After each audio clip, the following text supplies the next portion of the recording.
tonight in the heartland of our nation to celebrate the most successful first 100 days of any administration in the history of our country, and that's according to many, many people. 2020, he did so good for me. I was in North Carolina. What's the problem? Is that a radical left lunatic? He's just a child. Oh, I'm sorry. I'm sorry, ma'am. I thought it was a guy.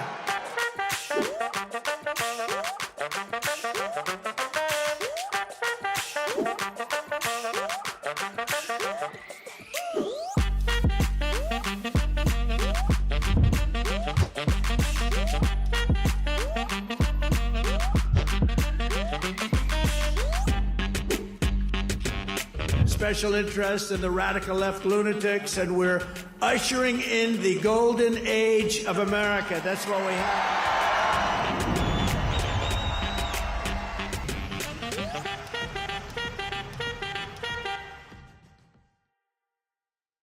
대담한 대담 시작하겠습니다. 네, 보셨죠? 트럼프 취임 100일이 지나갔습니다. 미국 경제의 현 상황과 관세 리스크 그리고 중요한 투자 전략까지 저희가 오늘 빠짐없이 챙겨드리도록 하겠습니다. 오늘 이 시간은 차영주 ISN 경제연구소 소장과 함께하겠습니다. 소장님 어서 오세요. 예, 안녕하십니까? 네, 아주 피디님이 잘 만들어 주셨네요. 네, 아주 그냥 영상에 깔끔하게 100일 동안의 일정이 정리가 된 것 같은데 막판에 가서 진짜 그 디트로이트에서 한 그 100일 기념 연설 여러 가지를 좀 시사하고 있는 것들이 아니겠나 이렇게 좀 말씀드릴 수가 있겠네요. 네, 특히 이제 문구 중에 딱 인상적인 게 미국 위대한가 위태한가 이게 나왔잖아요. 그렇죠. 예, 그거에 대해서 오늘 저희가 쭉 돌아보면서 전략을 또 말씀드려야겠죠. 네. 일단 위태한가의 관점에서 보면은 지금 미국이 경제 역성장 데이터를 그렇죠. 받아들었습니다. 성장률 둔화도 나타나고 있고 앞으로 이게 심해질까에 대한 우려도 기업들도 촉각을 굉장히 곤두세우면서 받아들이고 있잖아요. 어떻게 보세요? 이게 지금 이제 우리가 천천히 보면 트럼프 대통령은 이 성적표가 이제 바이든 것이다라고 이제 언급을 했습니다만 그렇지는 않죠. 바이든 1월 20일 이후부터 이렇게 보게 된다라면 지금 왜 성장률이 마이너스가 나왔는지에 대한 그것을 아는 것이 가장 중요하다라고 말씀을 좀 드릴 수가 있겠습니다. GDP 성장률이 마이너스가 나왔죠. GDP라는 것은 구성하는 게 정부, 그다음에 기업, 민간, 여기에 수출은 더하고 수입은 빼주는 거거든요. 수입이 많아지면 GDP가 마이너스로 갈 수밖에 없는 거죠. 그러니까 지금 미국 입장에서 보면 관세로 인해서 관세가 부과되기 이전에 대량 수입이 이루어졌고 이것이 수입이 증가함으로써 GDP가 마이너스가 됐다. 이게 이제 소위 이게 이 와꾸가 맞다라고 보는 것이 우리나라 삼성전자랑 현대차가 수출이 늘었잖아요. 1분기가 전통적으로 비수기임에도 불구하고 삼성전자와 현대차의 수출이 늘었다라는 것은 미국 입장에서 수입이 늘어난 거거든요. 그러니까 우리가 수출이 늘었고 미국도 수입이 늘었어요. 그러다 보니까 미국 입장에서는 GDP가 마이너스가 된 거다. 이게 딱 논리적으로 설명이 충분히 가능하다라는 거죠. 그게 과연 바이든 때문일까요? 아니죠. 그리고 트럼프의 관세 정책에 따른 선구매가 좀 일어났던 부분들인데 문제는 이제 이러한 것들이 이제 본격적으로 이제 가시화되면 수입이 줄어들 가능성은 있어요. 그러면 GDP 성장률이 올라가겠죠. 그러면 또 트럼프 대통령은 봐라. 1분기 거는 바이든이 한 발 걸쳐 있으니 바이든 거고 우리가 수입이 줄었던 뭐 어쨌든 GDP는 올라가는 거 아니야? 뭐 이렇게 지금 얘기를 할 가능성은 있다라고 좀 말씀드릴 수 있겠죠. 어찌 됐든 지금 현재로서는 상당히 조금 그 어려운 미국의 시기를 좀 버텨내고 있는 것 같습니다. 그나마 다행스러운 것은 트럼프 대통령이 현재 지금 월가라든지 시장의 소리를 좀 들으면서 관세 정책을 좀 빠르게 진행시키려고 하는 부분들이 분명 존재하죠. 근데 여기서 한 가지 우리가 좀 먼저 말씀을 좀 드려야 되는 게 100일 동안에 민주당의 공격이 그렇게 크지가 않았어요. 그러니까 그것을 의아해하시는 분들이 제 주위에도 계시더라고요. 저 정도라면 우리나라도 소위 탄핵까지도 가는 그런 형국인데 미국도 탄핵 얘기가 간간히 나왔습니다. 왜 그런 게 안 나왔냐? 미국은 그 서로 간에 이제 그 두 당이 왔다 갔다 하는 거기 때문에 100일간의 밀월 기간을 어느 당이 대통령이 되든지 간에 그건 지켜주는 걸 예의라고 생각을 합니다. 네. 그러니까 이제 공화당이 지금 현재 정권을 잡았기 때문에 민주당은 최소한 100일은 공격을 안 해주는 게 이게 서로 간의 예의. 예, 그러니까 나름대로 그러니까 미국에서 관습법처럼 내려오는 그런 거였어요. 근데 이제 100일이 지났죠. 이제 본격적으로 민주당의 공격이 시작될 가능성이 있습니다. 그런 부분들을 이제 그동안에 이제 트럼프가 독주를 하던 일론 머스크가 독주를 하던 아무런 지금 뭐 견제가 없었다라면 이제는 견제가 좀 있을 것으로 보여지고 그 견제라는 것은 누굴 깎아내리는 게 아니라 균형을 잡아주는 게 견제잖아요. 견제의 목적은 균형을 잡는 거기 때문에 트럼프 대통령 입장에서도 보면 그를 통해서 관세 협정을 빠르게 맺고 그렇게 된다라면 지금이 어떻게 보면 1분기가 최악의 저는 미국 입장에서 보면 경제 성적표가 아니겠나라고 좀 말씀드릴 수 있겠고 반대로 뒤집어 버리면 미국이 수입이 더 이상 늘어나지 않으면 우리는 수출이 어려워지죠. 그런 부분들을 놓고 보면 이게 이제 글로벌 무역이 서로 간에 이렇게 맞물려 있는 부분들에 있어서 트럼프가 어쨌든 건드려 놓은 상태이기 때문에 이 관세 정책에 따라서 우리나라가 어떻게 잘 헤쳐나가느냐 이것도 트럼프 대통령 취임 100일을 맞이한 두 나라의 숙제다 이렇게 정리가 가능할 것 같습니다. 네. 돌이켜보면 관세가 2월에 발표가 됐고 그러면서 뭐 멕시코, 캐나다, 그렇죠. 중국의 관세가 부과가 됐고 또 이후에 3월에 철강과 알루미늄 관세가 있었고 4월 같은 경우는 상호 관세 이야기가 나왔습니다. 맨 처음에는 우리 쪽에서는 뭐 그러려니 했는데 이게 갈수록 조금 더 좀 현타가 오는 그렇죠. 조금 더 관세가 세게 매겨졌네라고 생각할 수 있는 포인트가 있었어요. 근데 미국 경제 역시 그러니까 민주당이 이제 100일이 지났으니까 그렇죠. 반격이 가능하다고 예. 했는데 관세 부메랑이 이 경제에 타격을 준 거야. 역성장 데이터를 만들어낸 거야. 이렇게 말할 수도 있겠네요. 그렇습니다. 근데 그런 것들이 우리가 이제 역설적으로 그런 설명이 이제 충분히 가능한 거고요.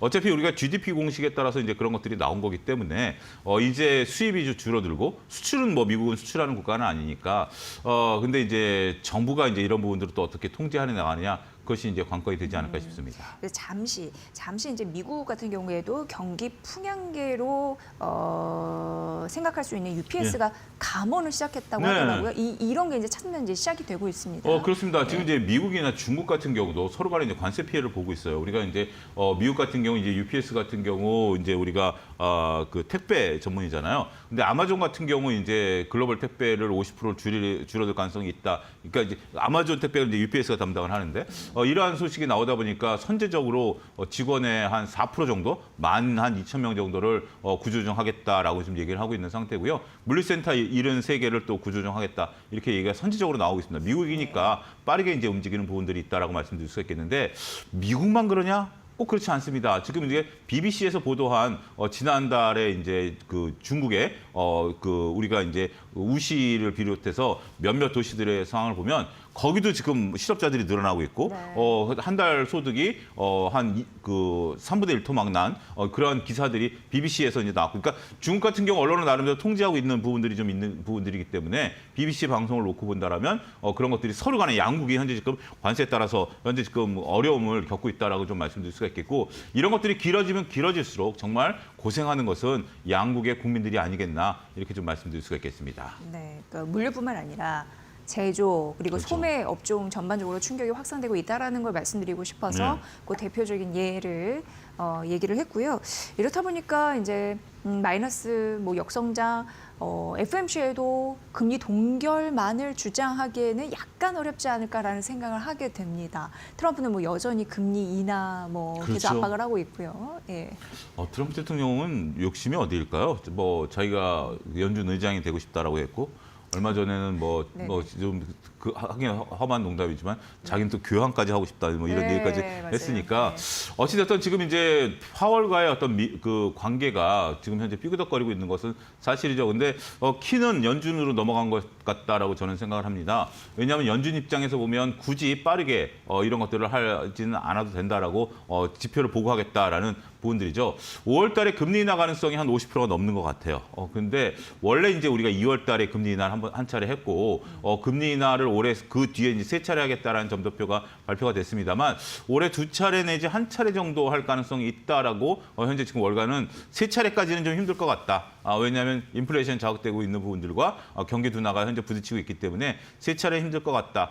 그러면 2차례 정도면 5월 달에 한 번 하고 9월 달이나 이렇게 한 번 할 가능성이 있다라고 보는 거죠. 아니면 그 뒤에 이제 할 가능성이 있기 때문에 지금은 이제 5월 달에는 50% 이상 그 금리 인하에 대한 부분들은 조금 얘기가 있는 것 같아요. 근데 또 나름대로 신중론이 있어요. 올해 한 차례만 할 가능성도 있다. 이렇게 또 보는 시각도 있어요. 그러면 5월은 좀 빠르죠. 네. 그러면 이제 9월 달 정도 한 차례 하면 딱 맞는 시기이기 때문에 지금은 예단하기는 어렵다라고 좀 말씀드릴 수가 있겠습니다. 특히 이제 우리나라 같은 경우도 이제 미국과 이제 연계돼 있는 부분들인데 미국이 금리 인하 안 하는데 우리가 먼저 금리 인하를 하게 되면 그 양국 간의 금리 격차가 더 벌어지게 되거든요. 그렇기 때문에 우리도 현재 지금 뭐 가계부채라든지 경기 둔화에 따라서 금리 인하를 해야 되는 부분들이 있는데 미국의 결정에 따라서 우리도 이제 그것을 따를 수밖에 없는 상황이다 보니까 미국의 이제 입장을 좀 봐야 되겠죠. 파월 의장이 어떤 행보를 나타낼지가 좀 불분명한 것 같아요. 나름대로 우리가 이제 연준이 독립된 기관인데 파월 의장 스스로가 독립된 기관이라고 계속 외치고 있는 것을 보면 외압이 상당히 많다라는 반증이겠죠. 그 독립된 기관이 내가 독립이다라고 얘기하는 자체가 외압이 있다라는 반증인데 그것을 나름대로 잘 버텨내고 있는 어떻게 보면 파월 의장 같은 경우는 경제학자 출신이 아니라 변호사 출신이기 때문에 오히려 더 정치적으로 변할 수 있으면 훨씬 더 정치적으로 변할 수 있는 분이고 그러한 모습들은 좀 최근에 많이 보여왔기 때문에 저는 솔직히 얘기하면 아직 예단하기는 어렵다. 반반. 으로 지금 이제 50% 좀 넘긴 하겠습니다만 신중론을 좀 가져가는 것이 아무래도 대응의 영역에 있어서는 오히려 좀 안전성이 좀 높아지지 않겠는가 그렇게 말씀드릴 수가 있겠습니다. 네, 트럼프 대통령이 사실 뭐가 이슈가 네. 잘못 이게 결과가 반영이 되면 이거는 전 바이든 행정부의 탓이다 이렇게 돌리기도 했는데 지금 관세 리스크 이런 부분이 전반적으로 깔려 있는 상황에서 기업 실적 시즌 굉장히 여러 가지 발표들이 나오고 네. 있잖아요. 근데 다행히도 뭐 마이크로소프트, 메타, 아마존, 애플 이런 실적 발표가 있었는데 뭐 긍정적인 그렇죠. 얘기들이 더 많이 나오는 것 같았어요. 어떻게 보셨나요? 일단 뭐 관세 영향이 그렇게 큰 종목들이 아니기 때문에 상당히 이제 실적들은 잘 나왔다라고 좀 말씀을 좀 드릴 수가 있겠습니다. 근데 일부 종목 같은 경우 슈퍼마이크론이라든지 일부 종목 같은 경우는 실적이 별로 안 좋았죠. 뭐 테슬라도 실적이 별로 안 좋았고요.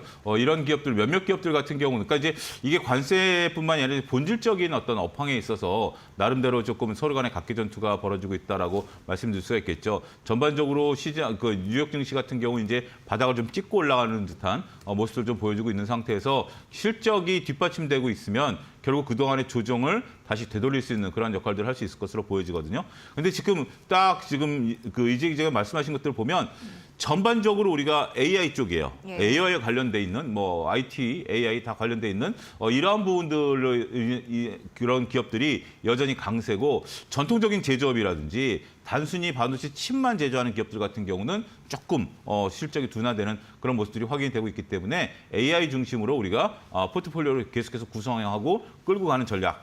낙폭과대 입고로 싸다라는 건 아니고요. 결국 주식이라는 것은 실적이 뒷받침되는 주식이 싼 주식이다. 이렇게 미국장도 정리해드리도록 하겠습니다. 이번 뭐 실적 발표에서 중요한 부분은 AI, 그러니까 네. 빅테크들이 그 투자 수요가 유효한가 이게 그렇죠. 허풍이 아니었는지 과장 아니었다 이런 거 좀 확인하고 싶은 심리가 있었는데 그게 좀 일부 엿보여가지고 긍정적이었지 뭐 제조업 뭐 이런 부분에 대해서는 이후에 그렇죠. 그 관세 리스크 데이터가 나오면 또 타격을 받을 수 있는 요인이라서 그 옥석 가리기 좀 해야 된다. 네, 예. 예, 그 차별화된 그 뭐라고 해야 될까요? 이야기다. 네. 이런 정도는 좀 정리하고 갔으면 네. 좋겠는 바람에서 질문을 좀 담아왔습니다. 지금 트럼프 취임 100일이 지났잖아요. 우리 시장으로 봤을 때 네. 가장 수익률이 괜찮았던 업종 순으로 관전 포인트를 좀 짚어주신다면요? 이게 딱 언제부터라고 얘기하기는 좀 애매할 수는 있겠죠. 물론 이제 1월 20일 날 취임했으니까 1월 20일 이후부터 많이 올라간 것을 이제 얘기를 하게 되면 뭐 여러 가지가 있겠죠. 근데 그 전에 올라간 것도 있으니까라고 보는데 아무래도 관세 무풍지대에 있는 업종들이 상대적인 강세를 보였다라고 좀 말씀을 드릴 수가 있겠습니다. 최근에 부각이 되고 있는 증권주 수익률이 단연 탑으로 나타날 수 있죠. 그다음에 저희도 한번 거론했습니다. 건설업종, 예. 뭐 현대건설을 필두로 해서 이런 것들이 상당히 좋고요. 롯데관광개발을 필두로 한 카지노, 그다음에 화장품 이런 것들이 전반적으로 시장에 있어서 아웃퍼폼을 했다라고 좀 말씀을 좀 드릴 수가 있겠죠. 조선도 많이 올라간 거 아니야라고 하는데 조선 같은 경우는 이제 공매도 판매, 쇼커버링 좀 들어온 부분들도 있는 부분들이고 그 전에 올랐던 부분들도 있죠. 방산도 마찬가지고요. 엔터는 조금 올랐다 하더라도 그렇게 큰 탄력은 아닌 것 같아요. 그래서 일단은 우리가 취임 100일 동안에 증시가 굉장히 변동성을 보였어요. 삼성전자가 55,000원에서 머물러 있음에도 불구하고 증권, 건설 이런 것들 같은 경우는 30-40% 수익률이 월등히 나타났다는 것이 시장의 하나의 단면이었다 이렇게 정리를 하도록 하겠습니다. 네. 그 주말 사이에도 그 큰손이 국민연금이 네. 1분기 이렇게 보니까 증권이나 네. 그리고 K뷰티 화장품주에 그리고 석유화학 담았다는 얘기가 있더라고요. 그런 흐름으로 반등 앞으로 지속이 가능하니까 그렇겠지라는 생각이 들었는데 그 맥락 잘 비교 분석해 보시면 될 것 같고요. 아시다시피 트럼프 대통령의 장남인 트럼프 주니어가 방한을 했고 그러면서 이 직통 라인을 한번 뚫어보자라고 하는 재계의 관심이 상당히 뜨거웠습니다. 대표적으로 반도체, 제약바이오, 뭐 IT, 금융, 뭐 CJ 하나, LS그룹, 셀트리온, KB금융그룹 그렇죠. 중추적 역할을 하시는 분들이 만났으니까 성과가 앞으로 있을 거라고 보시나요? 신세계 정영준 회장의 이제 친목으로 초청이 개인적인 일정으로 이제 초청이 된 거예요. 그래서 이제 공식적인 일정은 아닌데 꽤 많은 분들을 만났어요. 그리고 다양한 분야의 분들을 만났어요. 하나그룹은 그 아들 3남매를 다 만났고 말씀하신 것처럼 뭐 셀트리온, KB금융 같은 경우 다 이제 그렇게 만난 것들을 보게 된다라면 상당히 많은 분들을 만났어요. 그리고 만난 시간이 30분에서 1시간 정도 이렇게 만나셨다라고 전해지고 있어요. 굉장히 꽤 긴 흐름들을 좀 보여줬는데 우리가 여기서 한 가지 좀 주목해야 될 것이 우리가 전체적으로 봤을 때 이게 공식적인 만남이면 그 각 나라말을 써야 됩니다. 우리나라 한국말과 영어를 써야 되는데 이게 비공식적인 만남이니까 만난 분들이 다 영어 의사소통이 가능한 분들이니까 영어로 얘기했기 때문에 했을 거로 미뤄 짐작을 합니다. 그러면 30분에서 1시간이면 꽤 오랫동안 얘기를 깊은 얘기까지도 가능성이 있을 것으로 보여지거든요. 그래서 서로 간에 어떻게 보면 지금 트럼프 주니어가 트럼프 지금 대통령 쪽에서 하는 역할도 상당 부분 있는 거거든요. 그런 부분으로 보면 우리가 이제 다양한 어떻게 보면 뭐 관세 문제를 뭐 이렇게 거론했다라기보다는 기업들이 안고 있는 각각의 어떤 뭐 이슈들, 문제들 이런 것들을 좀 해결하려고 하는 그런 로비의 일환이 아니었겠나 저는 그렇게 보고 이런 것은 뭐 나쁜 건 아니에요. 그렇게 직접 의사결정권자를 만나서 이런 것들을 해결한다라는 것은 저는 긍정적인 우리나라의 역할이 좀 되지 않을까 말씀드릴 수 있겠습니다. 네, 사실 이 말씀을 왜 드리냐면 트럼프 주니어 같은 경우에는 미국 행정부의 공식 직함이 없고 아무래도 자기가 벌이는 사업에 돈을 태우려고 오는 목적이다라고 하면서 사실상 재계 총수도 유명한 그룹의 뭐 재계 총수들을 만났지만 이 만남을 꺼려했다라는 것도 있더라고요. 그러니까 일종의 청구를 할 가능성이 그렇죠. 있기 때문에 근데 또 왜 이런 말씀드리냐면 지금 협상을 정말 잘해야 되는 이유가 그렇죠. 관세 리스크가 역시 부메랑에 대해서 미국 경제를 쳤듯이 우리 경제도 이거 몸을 사려야 되거든요. 지금 이런 분석이 나왔어요. 미국발 관세 전쟁 영향 때문에 한국, 일본, 중국 제조기업들의 매출이 내년 매출입니다. 올해보다 4에서 7% 줄어들 것이다라고 하면서 뭐 우리나라가 타격이 그나마 낮긴 합니다만 타격이 클 업종들을 쭉 줄 세웠거든요. 그런 부분에서 협상 굉장히 잘해야 된다는 생각이 듭니다. 그렇죠. 뭐 여러 가지 앞선 얘기도 그렇고 전반적으로 의사결정권자를 직접 만나는 것도 중요한 거고요. 근데 여기서 한 가지 중요한 것은 우리가 이제 내년에 이제 감소될 부분들을 이렇게 우리가 이제 쭉 볼 수 있겠지만 스스로 업황이 감소되는 업종이 있습니다. 저는 솔직히 철강과 화학 같은 경우는 관세 영향이 아니다 하더라도 좀 어려움을 겪을 수밖에 없어요. 중국의 영향을 받을 수밖에 없기 때문에. 그러니까 좀 구분할 필요가 있을 것 같아요. 자동차라든지 조선, 그다음에 뭐 우리가 컴퓨터 이런 것들은 설사 관세 영향 때문에 이제 매출이 줄어든다 하더라도 이게 관세가 만약에 사라지게 되는 거나 급격히 낮아지면 그만큼 매출이 다시 리바운드 할 가능성이 있는 거 아니겠습니까? 그런 업종에 대해서는 오히려 조정시 매수 관점으로 보긴 해야 되겠습니다만 화학, 철강 같은 이런 부분들에 대해서는 이게 관세의 무풍지대라 하더라도 관세가 낮아진다 하더라도 매출이 늘어날 가능성에 대해서는 조금 구분해서 보자 이렇게 정리하겠습니다. 네, 트럼프 취임 100일 이후 우리가 봐야 될 투자 전략에 대해서 살펴드렸으니까 잘 참고해 보세요. 차영주 IS 경제연구소 소장과 함께 대담한 대담 진행했습니다. 잘 들었습니다. 감사합니다.